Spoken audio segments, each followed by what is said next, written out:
Hey y'all, it's Lindsay with Wrestling Talk in the Shop. We're going to do Today in Wrestling History for February the 5th.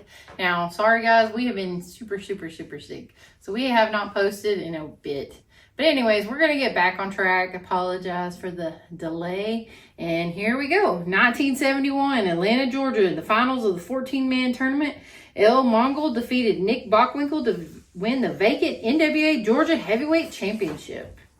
In 1988, WWF, the main event was held at Market Square Arena, Indianapolis, Indiana, with the first primetime wrestling show on the network television since 1955. A staggering 33 million people tuned in to watch Hulk Hogan defend the WWF Championship against Andre the Giant in a WrestleMania 3 rematch. Oh, that was the greatest. And then after the match, it was like the Earl Hebner and what was the twin brother?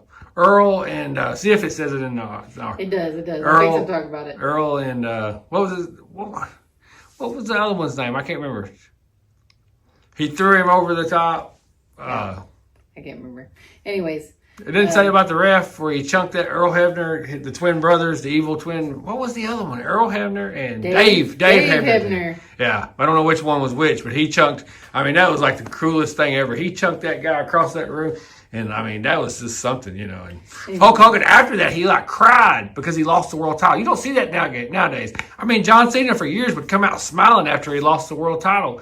But Hulk Hogan, you know, the world title meant something to him because he was crying after the match in the backstage promo. But anyway, sorry to overshadow you, Lindsay. This was a WrestleMania 3 rematch. Andre was accompanied to the ring by $1 Million Med, Ted DiBiase, and Virgil. The referee was supposed to be Dave Hebner, but due to some DiBiase shenanigans, his twin brother Earl Hebner was secretly the official instead.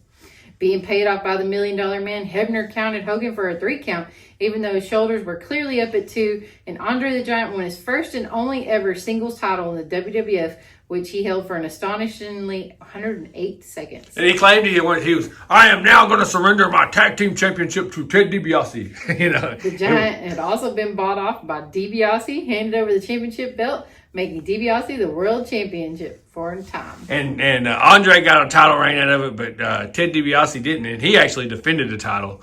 You know, I can never figure out why they won't rank. Give Ted DiBiase his shine. Yeah. It says WWF President Jack Tunney on February 13th episode of WWF Superstar stated the title was vacant because it couldn't just be handed from one wrestler to another, and a tournament would be held at WrestleMania to crown a legitimate champion. Eric Bischoff says, "Here, hold my beer." He pulled Triple H's out of the briefcase. It's worth noting that before this loss, Hulk Hogan held the belt for 1,474 days, just over 4 years. And moving on from that infinite moment in history, in 1994 in Philadelphia, Pennsylvania, ECW held the night the line was crossed. The main event was a triangle match between Shane Douglas, Sabu, and ECW champion Terry Funk. The match started with Douglas and Sabu with the stipulation if either beat the other one within 15 minutes, they would go one-on-one with Funk. That didn't happen, and so Funk joined after 15 minutes had gone by and made it a triple threat match. And after interference from multiple wrestlers, the match went to a 60-minute time limit draw and received a standing ovation from the audience, with Funk retaining the belt. In 2001, on a weekly episode of Nitro, Rick Steiner beat Shane Douglas by pinfall to become the WCW United States Champion. And then on 2002 episode of SmackDown, Maven scored a huge upset over The Undertaker to win the WWF Hardcore title. And then in 2021, on an episode, Edge returned to the Blue Brand in an attempt to name his WrestleMania opponent. However, he was confronted by Roman Reigns, who was in turn taken out by Kevin Owens.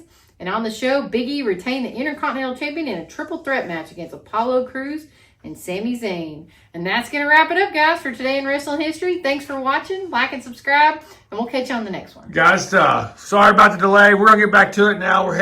We got some big stuff in the future. We're going to WrestleMania. We're going to Vegas. This weekend, we're going to, we're going to point up to the WrestleMania sign. As soon as we can steal it from Mattel Top, the toppers, we'll point up at it, We'll hang it like they do. Yeah. And, we got last year's up there. You can see it, point at it, Lindsay. We're going there. We're going there. We've already been there. We've set in the rafters. Yeah. We'll probably set in the rafters again. But, we got some big stuff coming. We're going to AEW in Houston this week, and maybe go to Dynamite next week. We don't know. We'll see. But stay tuned to the channel. We do all things pro wrestling on the channel. Thanks for watching. Like and subscribe. Hit that notification bell.